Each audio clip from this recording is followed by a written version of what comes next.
Hello friends, welcome to study with Anu. आज का हमारा टॉपिक है accounting equation. It is a very important topic of accounts as well as commerce. So let's start. So what is accounting equation? Question arises here, what is the accounting equation? Accounting equation is the basic element of the balance sheet. Accounting equation क्या होती है? Basic element है balance sheet का and the primary principle of accounting. There are several accounting principles. Accounting principles होते हैं. Accounting principle क्या होते हैं? They are the rules and the guidelines that a company must follow when making their financial data, when reporting their financial data.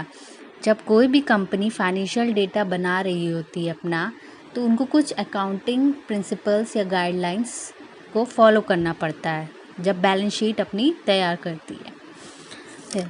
तो accounting equation क्या होता है? Also it is also called as balance sheet equation. It represent the relationship between the assets, liabilities and owners equity of a person.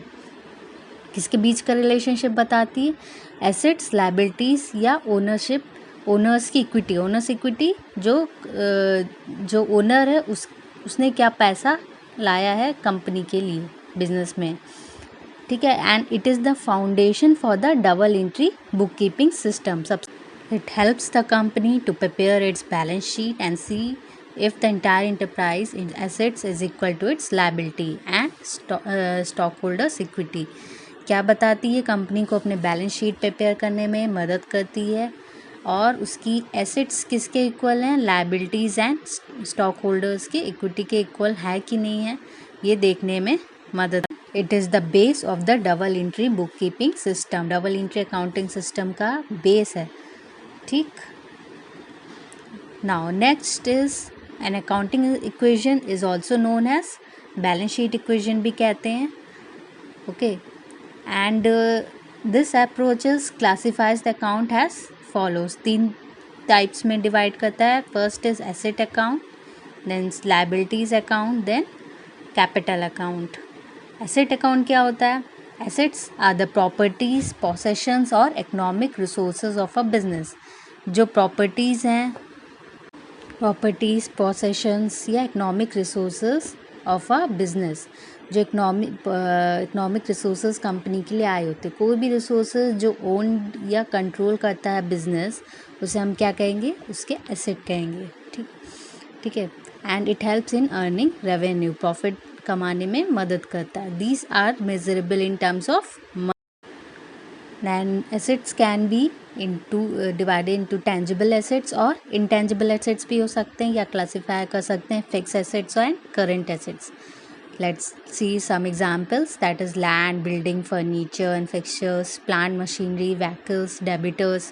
ये सब किसके example हैं? Assets के हैं. सो व्हाट इज़ एसेट? एसेट एक तरह की पूंजी है बिजनेस के लिए, जो आपके बिजनेस को आगे बढ़ाने में हेल्प करे. these are some examples of fixed assets जो हमारे पास लॉन्ग टर्म के लिए रहे हैं. these are some different types of assets.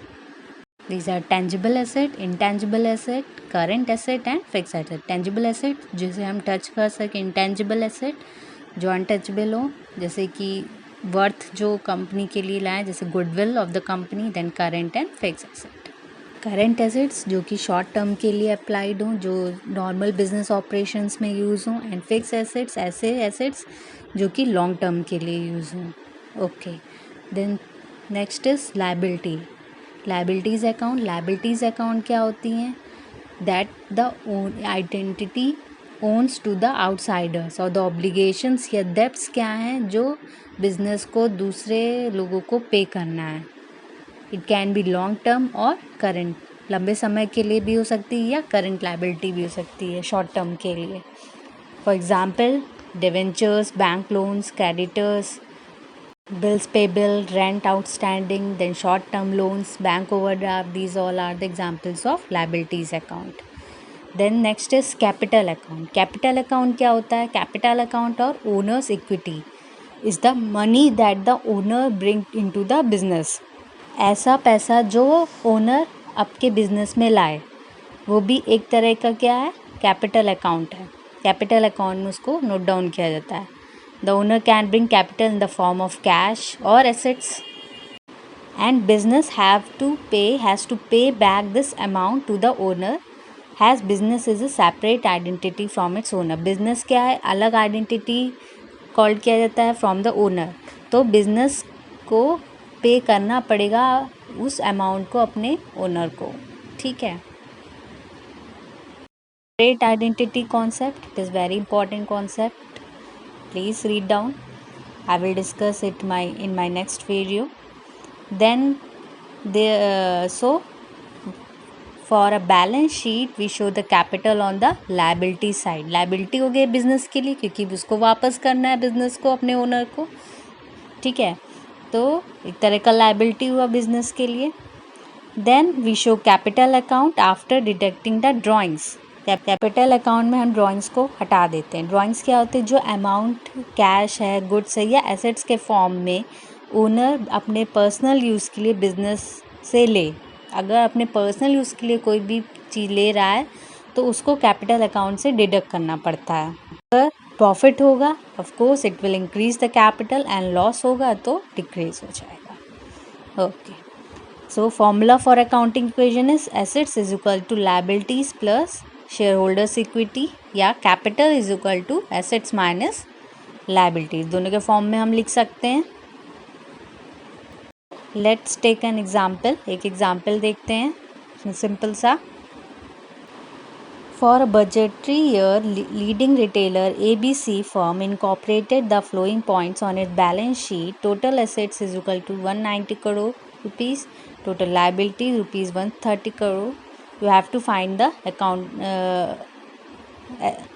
equity of the firm. Equity निकालना है हमें, ठीक है। तो अकाउंटिंग इक्वेशन क्या होती है, liabilities plus equity is equal to assets.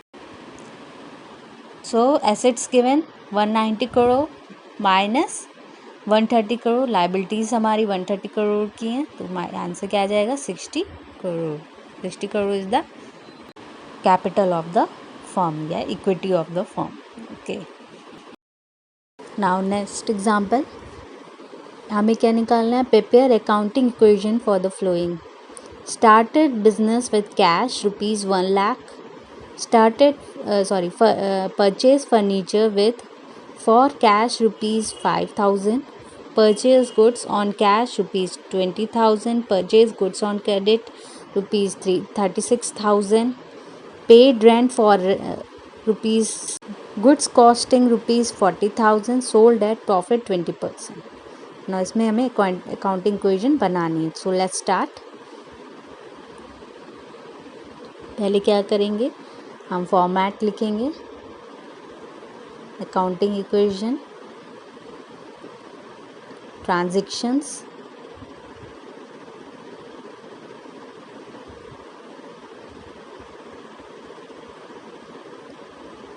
Then assets हमारी क्या क्या है, is equal to liabilities plus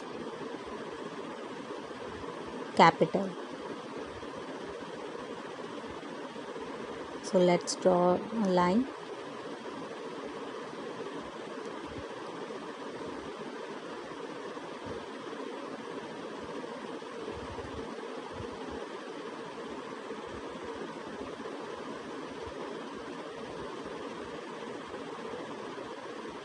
तो क्वेश्चन में हमारा कैश फर्नीचर स्टॉक की एसेट्स में है, तो हम लोग उसको तीनों को नोट डाउन कर लेंगे।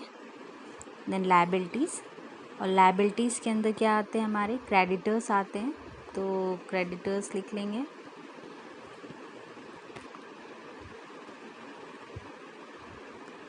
So first is started business with cash rupees 1 lakh.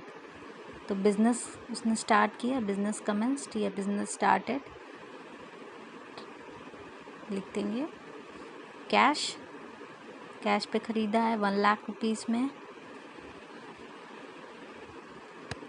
तो ये किस में आ गया, हमारा कैपिटल अकाउंट में आ गया। उसकी खुद की कैपिटल है, owners equity is the capital of the firm.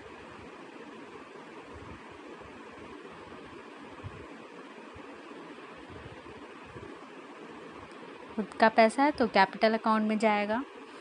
Second is purchase furniture with for cash ₹5,000।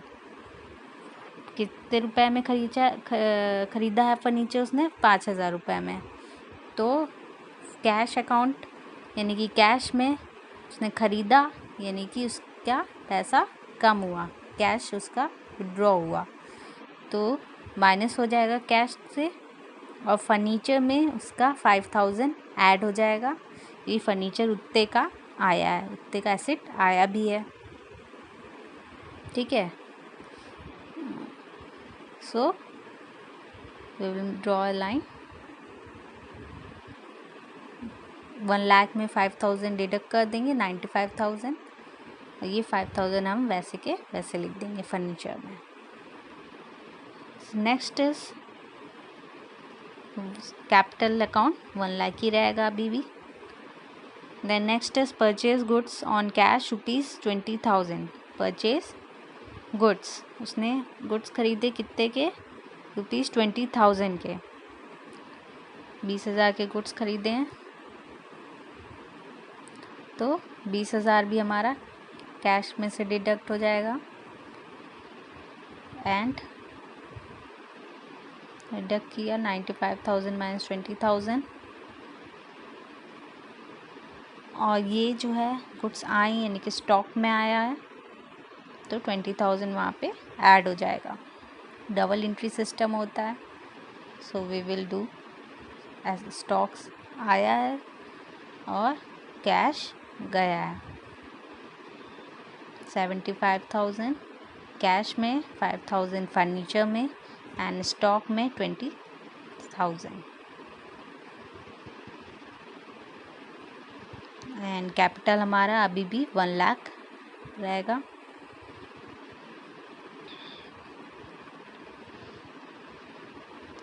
Now next is purchase goods on credit ₹36,000। Credit पे उसने गुड्स खरीदे हैं, क्रेडिट पे ख़रीदा, यानी कि ये क्या हो गया, एक तरह का लायबिलिटी हो गया। अब बाद में पे करना है हमें, सो लायबिलिटीज़ अकाउंट में चला जाएगा। 36,000 हम लायबिलिटी अकाउंट में डाल देते हैं।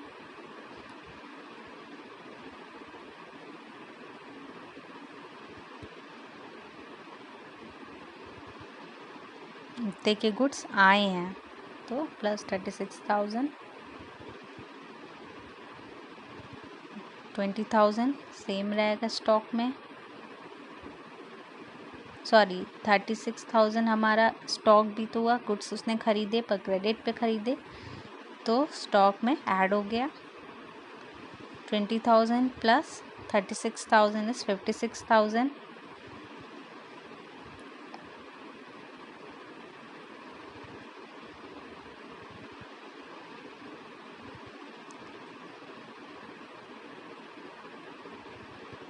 एंड 1 लाख हमारा कैपिटल अकाउंट में। Okay, then paid for rent ₹700। Rent उसने पे किया कितने का? 700 रुपीज़ का। अब रेंट पे किया यानी कि किस में से गया? कैश में से गया वो पैसा हमारा, है ना। Paid rent, how much? 700, तो 700 डिडक्ट कर देंगे हम 75,000।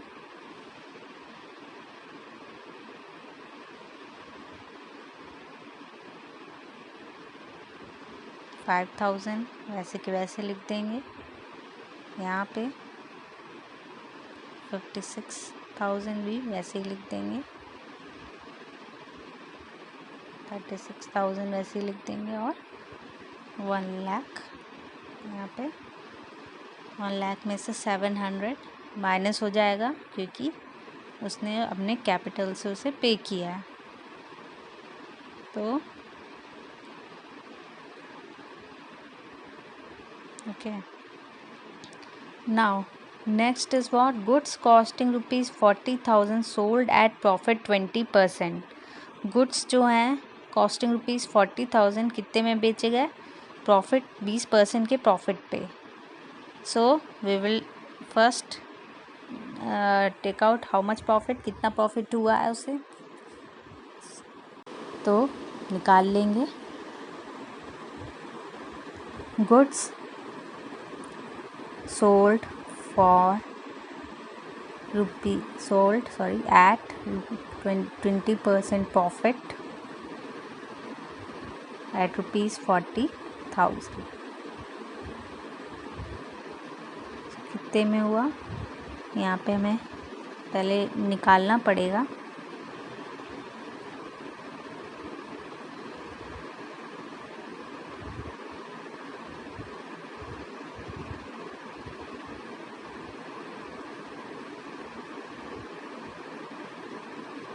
Let's find out.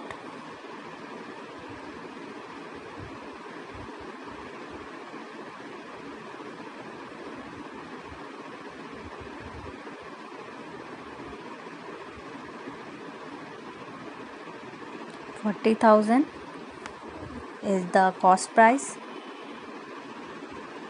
सोल्ड कितने पे हुआ है, 40,000 is the cost price. Then profit है 20%, तो 20% कितना हुआ 40,000 का, निकाल लीजिए। 40,000 इंटू 20/100 इज़ 8,000। 8,000 हमारा प्रॉफिट निकल आया। सेलिंग प्राइस कितनी हो गई, 48,000। ठीक है, सॉरी यहाँ मैंने गलत लिख दिया था, it is cost price.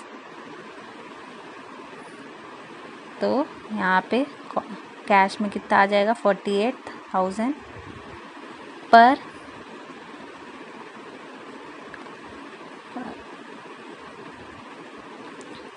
48,000 furniture 5,000 same लिख देंगे। यहाँ पे क्या आएगा, स्टॉक में 40,000 माइनस हो जाएगा क्योंकि उतने का उसने ख़रीदा भी है, और 8,000 जो हमारा प्रॉफिट आया वो कैपिटल अकाउंट में ऐड हो जाएगा। ठीक है, सो टोटल कर लेते हैं सबका।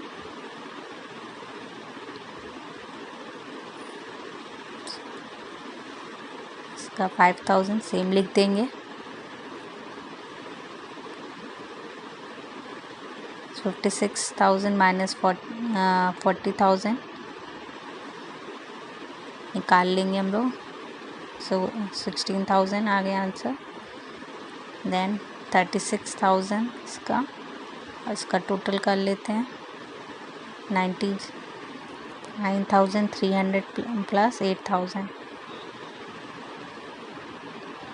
अब चेक कर लेते हैं कि इन तीनों का जो हमारे एसेट्स हैं वो इक्वल टू हैं लायबिलिटीज़ प्लस कैपिटल के कि नहीं, तभी हमारा आंसर क्या होगा, करेक्ट होगा।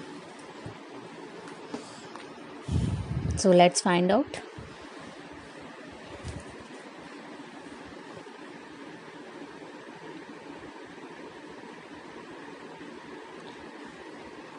एसेट्स क्या है हमारे, 1,22,300 प्लस 5,000 प्लस 16,000, तीनों को ऐड किया।